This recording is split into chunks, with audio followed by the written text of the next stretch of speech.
Hello, everyone. Welcome. We are going to jump right in today. This is all about mindfulness and art as a teacher. So if you are already teaching or sharing, or you're interested in sharing mindful art, we're going to be talking about a handful of different questions. This is really great if you're a facilitator, if you're a therapist, a coach, if you're a creative and you want to start sharing.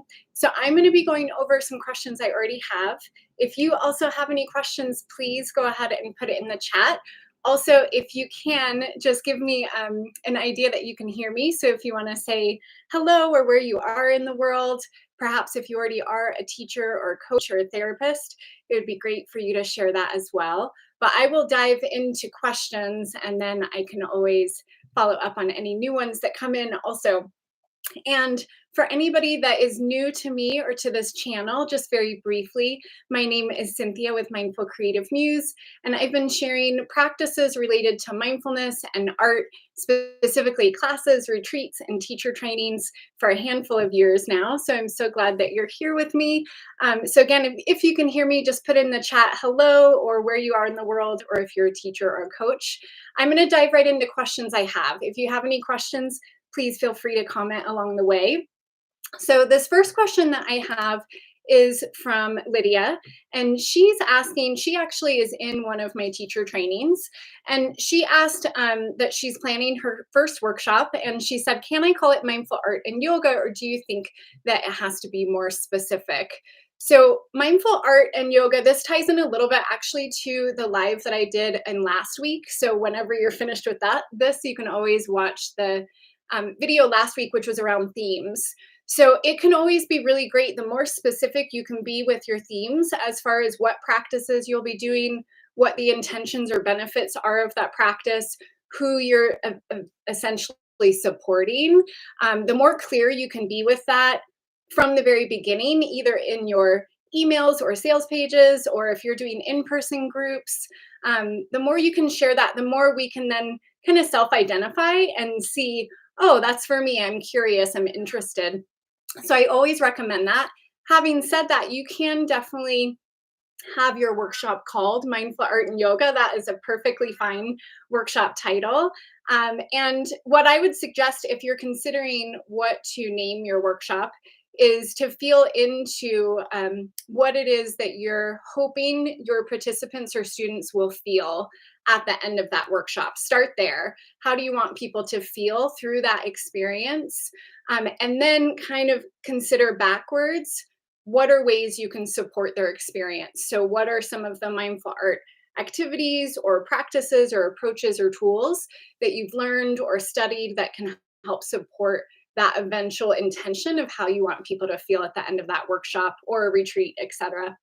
So, but definitely watch the other live that I did last week around themes, because I share some really practical ways that you can also brainstorm and write about and feel into what are some of those things that are in big alignment for you. And so her follow-up question is, if it's a 2-hour workshop, how much time would you suggest for the mindful art activities if there's going to be a yoga flow as well? And she says, so far I'm thinking a 30-minute yoga, including a 5-minute body scan meditation, plus 30 minutes for mindful art activities.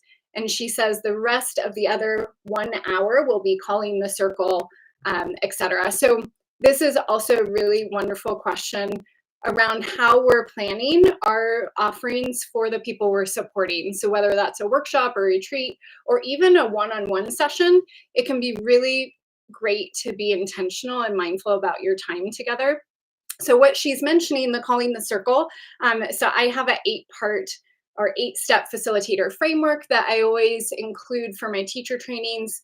And it's a guide that that I've learned over time is a great way to bring people through the process, but it's not the only way. So what I would say is that as you're creating an overall workshop, is you want to consider the flow, whether it's the framework that I teach, or if you have a different framework that you know of or found. Hi, Pia, welcome. That you can consider the flow. So I want to talk about the timing that she's mentioning here, because it might apply to an offering you're doing as well.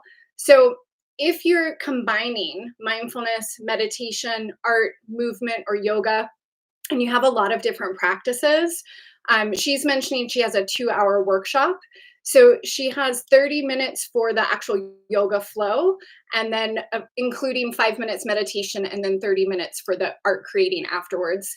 I would say you want to give yourself a little more space than you think you might need.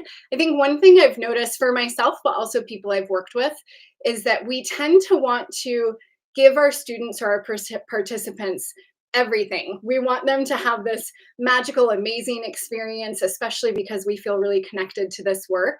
And because of that, I find most of the time, especially when we're first creating workshops or retreats, we tend to overfill them with curriculum, activities, and we don't give ourselves enough time. And so, what I usually recommend for my teachers that I work with is have your initial kind of structure, your plan for the workshop, and give yourself more time than you think you might need. And then you can always fill in. If you find you do have the space, you can always add in more elements or activities or dyad work where partners are talking together.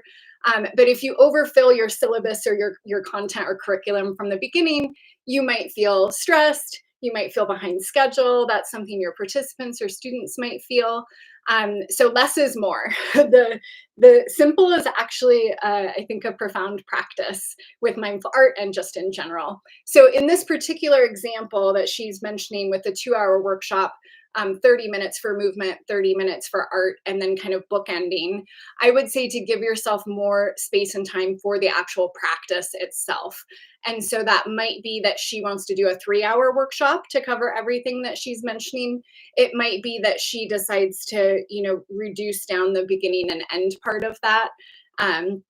So there's so many different ways that you can do it. I definitely recommend, if you can, especially if you're a new teacher or if you're wanting to teach or share, is to have it really integrated. So a couple, kind of three things. One is for your own practice first, that it's something that's really embodied, that you have a consistent practice with whatever it is that you will be sharing. I feel like that is a really beautiful way for us to embody the work but have integrity in our teachings. That's something that can really be felt from people who are joining you. And then also, more importantly, I think as students or as participants have questions, you're able to really notice and feel into the experience that you had, to offer them empathy and support and be able to offer them some guidance. And so I just really recommend that. And I always say that in my teacher trainings, we teach what we know, or we teach from the place of our experience first. That always comes first. So the other thing with that is that, oh, I lost my train of thought. This is what happens when you're live, friends. So the other thing about that as you're planning is that I mentioned kind of having some different practices that are available to you. But by having those practices available that you're really familiar with, you're just able to really meet your students where they are. I'm going to double check over here with my notes and with this question.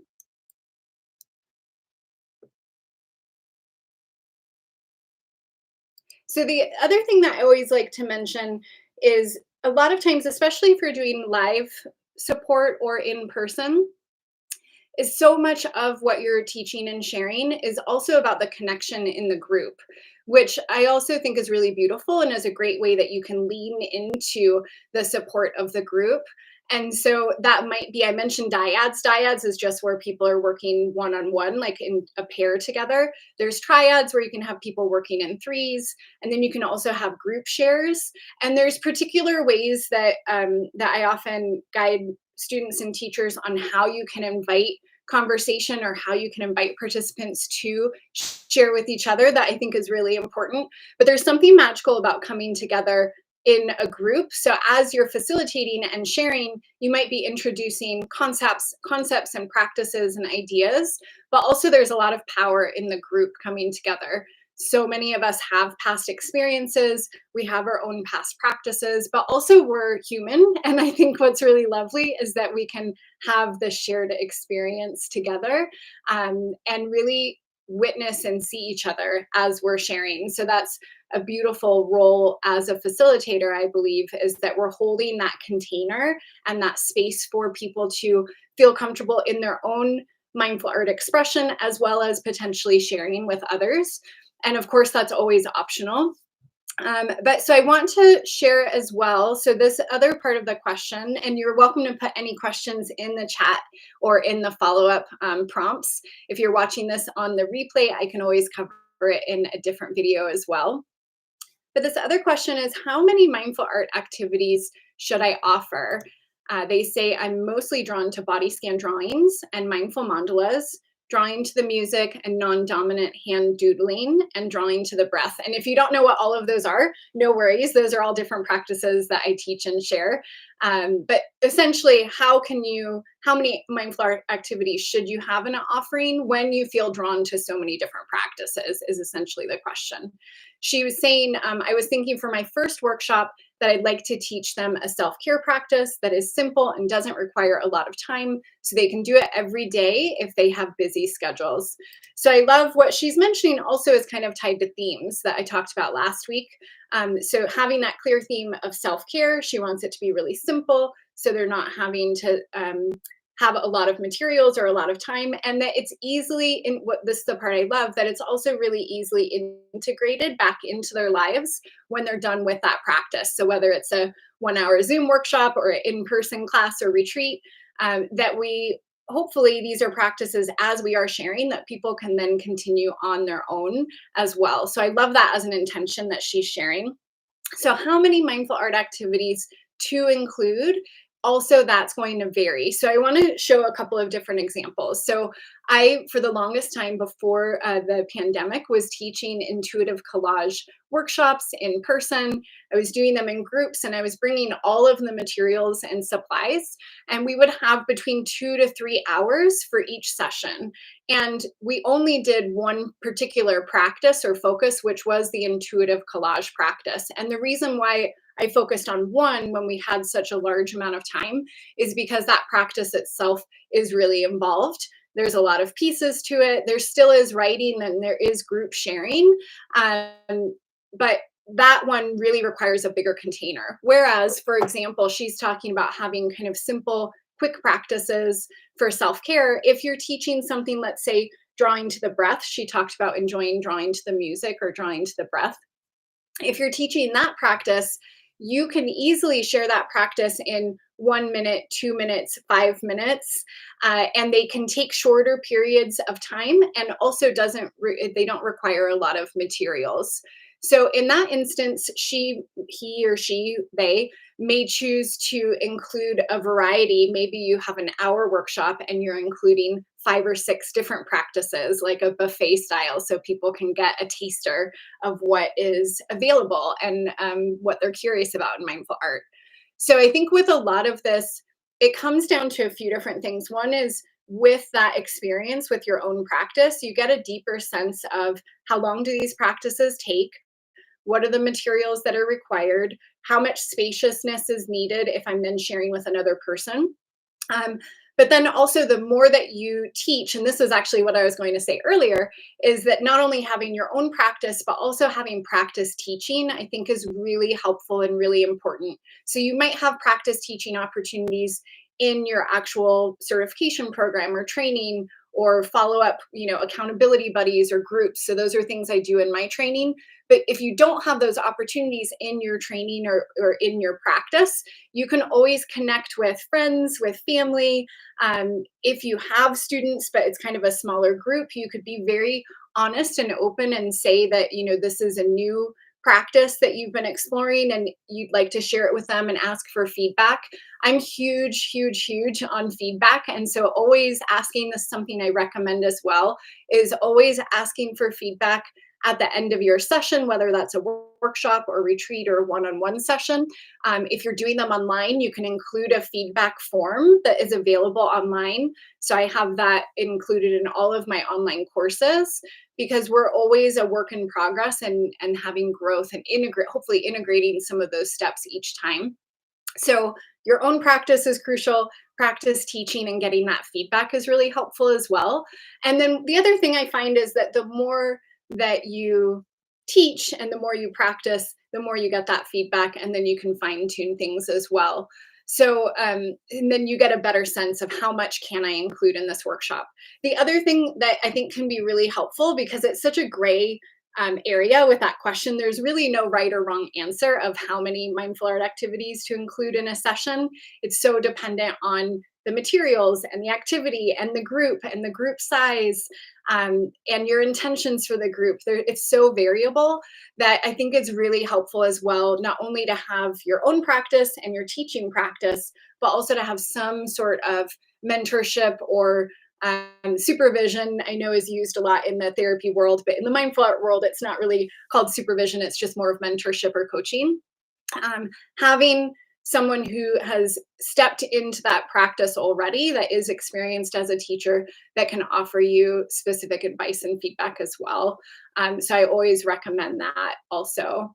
So I'm going to move on here. I have a couple more questions, and then if you're watching, thank you so much for being here live or on the replay. You can always put questions in the chat, and I'm going to ask.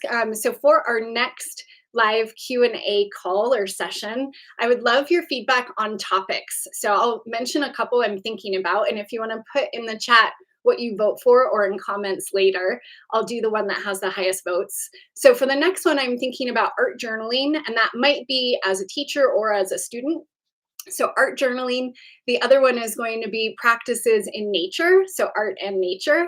And then the other one is how to make meaning of our marks or integrating writing. So those are the three I have currently that I'm considering. So if you want to put in chat or comments, art journaling, the writing and meaning making, or art and nature, I would love your feedback on that. And you can always do it later as well. So I'm going to come over to this other question.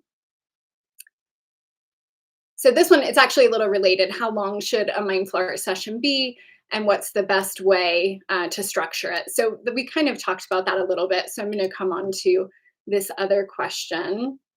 So this question is great. And so it's, what's the easiest way to start marketing my mindful art workshops if I don't already have a big audience or a student, like a student base, a student list? So whether you're wanting to teach or share in person or online, we all start at the very beginning. I started at the very beginning as well. And it does make a difference to an extent if you're wanting to share in person or online. So I'll talk a little bit about both. And thanks for your vote, Jamie. I see art and nature. And so I'll talk about in person first. So if you're wanting to share in person, whether that's classes, retreats, you're doing one-on-one work, and you're starting, you just did your teacher training and you're just starting to share. One thing I highly recommend is to connect in the local community and other people who already have a community around them. So I'll give a few examples, and this is how I started as well in person. Is especially for this work, it's great to reach out to local art galleries. You can reach out to local yoga studios or meditation studios, even nature groups. So sometimes where I live, we have like a forest bathing, forest walking group, something like that you could always reach out to. Even hiking groups in your local area, if they're open to you connecting and sharing something around mindful art, that's a great way. So the reason why that's so wonderful is because they already have this foundation of a community. And if you get to know, the owner or whoever it is that's running that gallery or whatever the event is, if you connect with them and they get to know you and your vision and your hopes, and they trust you, then they will introduce you to the group and you can share. And it's just a really great way, to sort of be plucked in the middle of a community to share you don't need a list, you don't need a community base. So I strongly recommend that. Also, local libraries, at least here in the US, is a great place. They often have a community calendar. You can sometimes book the spaces in the library. Usually there's no cost. And they sometimes will have like boards, or they'll send out announcements about events. So it's also a way where there's a community already that you're being kind of hooked up, synced up with. Also, if you are doing in-person things, before we dive into online, in-person connections as well. Like we have an example where I live, we have a local paper that you can put in, it's free, you can put in a little announcement about your offering. And so looking for those opportunities, in your local area is wonderful. Also, if you are wanting to teach online or share online, that's still a really great way to continue to grow and expand, and get practice in person. So even if you are wanting to teach online, it's really great to have in-person teaching time where you can really see your student or participants' experience, and have conversations, and you're just able to offer a bit more support that's different than when you're working online. So if you are wanting to share mindfulness and art practices online, you're starting from zero and you don't have anyone on your list, a couple of different thoughts. So one is, it's really great, and I know this can feel hard sometimes, or at least I've experienced this and I've heard this from other people. It's really great to reach out to your community and connections that you have already. So that might be friends and family, it might be people that you went to school with, and to just share very honestly and vulnerably that this is something that you're doing now, and would they be interested? Do they know people that would be interested? Are they open to being practice students for you? Or do they know someone else that you can be connected with? And so I say that that's a vulnerable thing because I found that if it's people that are already in your close circle, sometimes that can feel a little bit, can feel nervous to share this new thing with them. And they're the people that are in your corner. They're people that you already know, they already trust you. And so if you feel comfortable, that's one way that you can do it. The other thing is, I mentioned connecting with communities in person. You can also do that online. So it might be reaching out or connecting with people either through social media and DMs or through emails, and just saying, this is something that I have. Let's say maybe you have a 30 or 60 or 90-minute workshop that you want to share with their community. Perhaps that's at no cost initially. Again, the intention is to connect with more people. There's lots of ways that you can also create an offering online. You've probably seen where people have workbooks that you can download. The key part about that, if you're creating kind of a free offering that people download and then they sign up for your email list, is you just want it to be really valuable. You want it to include things where they are actually learning something in that workbook. So it might be writing prompts or activities that they can then do on their own. It might be your recommended favorite art materials and maybe some tips on how to start using those materials. So that's also something that you can do. I've heard people say or mention to me as you're first beginning that sometimes it can be hard that it can feel overwhelming, that there's so many different things that you can do. And I think that's true, especially when it comes to the idea of marketing. And the way I tend to practice marketing and what I share with my teachers as well is a slightly different approach to marketing, of a more focused, centered approach that I like to call mindful marketing. And so I'll explain that and then I'll give some tips on it. So, what I mean by that is that you've probably experienced this, I've experienced this, where sometimes marketing does not feel great and it can feel salesy. Perhaps you're worried as you start sharing, you don't want to feel that way. And I can definitely say there are ways that you can share what you're teaching and offering in a way that feels good for you and the people that you're ultimately wanting to serve. So I see marketing as a way, not as a salesy approach, but instead it's your way of sharing with others. This is a practice that I've loved, that I felt really connected with, that I learned all about, and now I'm excited to teach and share it with you. And that I actually see that as service, and it's another like ripple effect way that we can share. I talk about this example all the time in my Q&A calls with my teachers. I talk about that if we toss a pebble into a pond and it ripples out. I see that so similarly with our teaching, that we have our own practice, then we become certified, we start teaching and sharing with others, and we can have this ripple effect. And so that's one thing I hear all the time, is that I feel like I'm burdening people or I'm bothering them, or it feels kind of salesy. And I just want to say that this work, mindful art activities, are so beautiful. They're such beautiful practices. They've impacted my life. I'm sure if you're interested in this, they've impacted yours, or you're curious about that. And it just has so much potential. There's so many people that are really needing these practices for their self-care, to have more connection with people. So that's something that's more of a mindset shift around the marketing. So I have two things that I want to mention that you might find helpful. So I mentioned free workbooks. So I do actually have two free workbooks that are geared specifically for teachers. One is around the 8 key steps on how to teach with more confidence. The other is around mindful marketing. They both are filled with a lot of tips, suggestions, some journaling prompts. So if you would find that helpful, I'm going to have them, I'll add them in the links below. You can also find them on my website at learn.mindfulcreativemuse.com. But those are resources that you might find helpful, and that's something I can talk about on more Q&A calls as well, to give even more tips on this topic, because it's just so vast. So I'm going to come and see if I have any last minute questions before we close for today. Um, let's see. So actually, the next question was, what are the best ways to market my mindful art workshops and attract students without feeling salesy? So I already dove into that. I probably visually saw it a little bit. And then this is a great question. How can I adapt mindful art activities for different skill levels, ages, and communities? And this person is talking about they're a K through 12 teacher, so they're actually working with kiddos. But I'm going to talk about a few different examples, because I know some of you are interested or already working with kids, some with adults. And what I love about mindful art activities is that they can be adapted and modified for any age group. So whether you're working with a preschooler all the way up to someone who's in their 80s, it can, different practices are available and can be modified.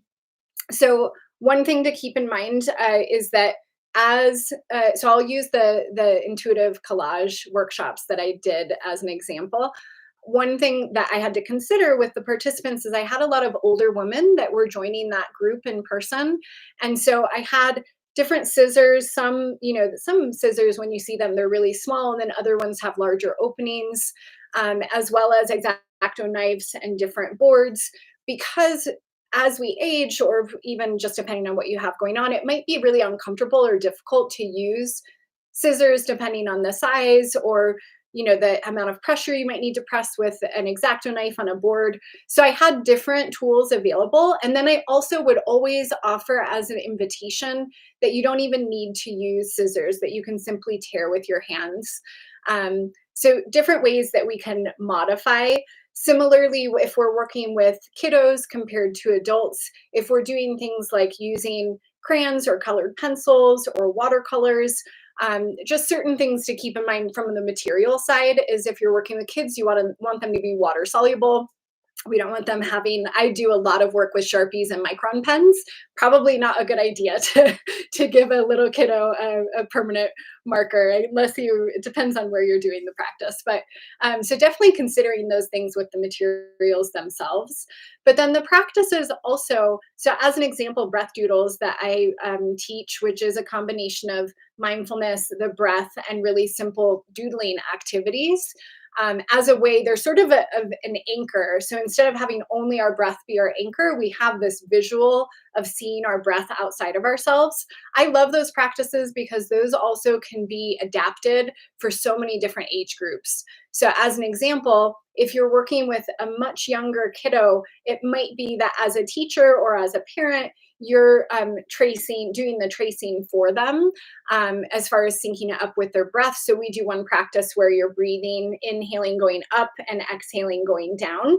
So it might be that you're tracing your little kiddo's hand, or going around the edges.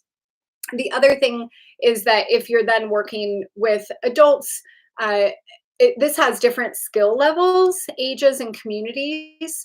So I had an interesting conversation with one of my teacher trainees a couple of months ago. She is based overseas, and she does a lot of work with people who have ADHD or neurodivergent, or on the autism spectrum, and she resonates and relates to a lot of that. And so that's why she's so passionate about supporting that particular community. One thing that we talked specifically about is to be very mindful of sounds in the room, lights. So it's not only about the practice itself, but also sometimes about the environment, and just noticing how we can offer invitations or modifications to support that group. One thing I love about mindful art activities, and if you've followed me for any period of time, you've heard me say this before, is that I'm so big on the permission aspect of mindful art, that there is no right or wrong way for us to do the practice, that we're practicing this muscle of coming back to the present moment and creating in a way that we're not, if we notice judgment, that we're letting that go and coming back with kindness to ourselves. And so that's also very true about the types of materials we're using, the type of practice we're doing, where we're doing the practice. There's so much about permission and agency and choice that we're really the ones that get to, I always say this as well, like choose your own adventure.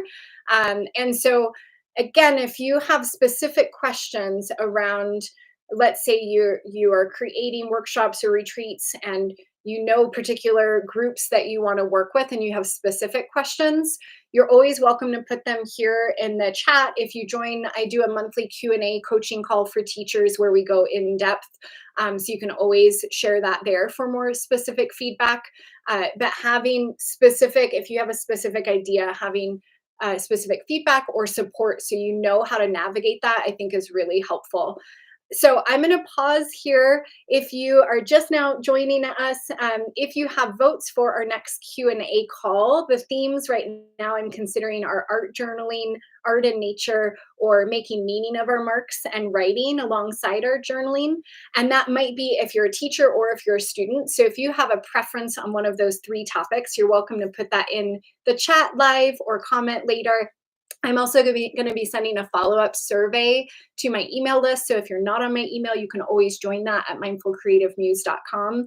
But my hope and intention is I want this to be really valuable and supportive for you. So I can talk about some of these general questions, and then the more specific the question, the more specific I can give with answers also. But I hope that you have a beautiful rest of your day, that you give yourself permission to create or be in your own practice, whether you're teaching or if you're just getting started on your journey. So I will see you next time. Bye, friends. Bye, creative friends.